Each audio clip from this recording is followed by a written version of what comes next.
একসময় এক বৃদ্ধ মানুষ ছিলেন, যিনি তার ছেলের সঙ্গে থাকতেন।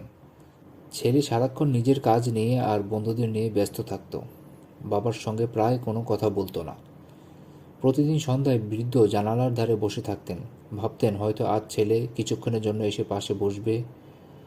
কিন্তু ছেলে বলতো, আমি খুব ক্লান্ত, কাল কথা বলবো।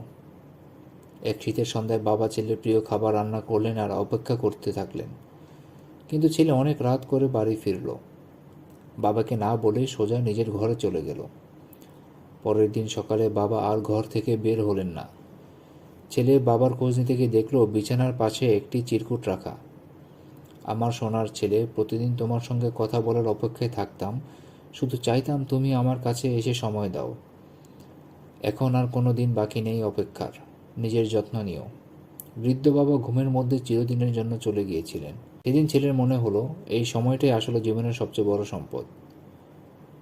টাকা, কাজ, সাফল্য সব কিছুর চেয়ে প্রিয় মানুষদের সময় দেওয়া অনেক বেশি মূল্যবান।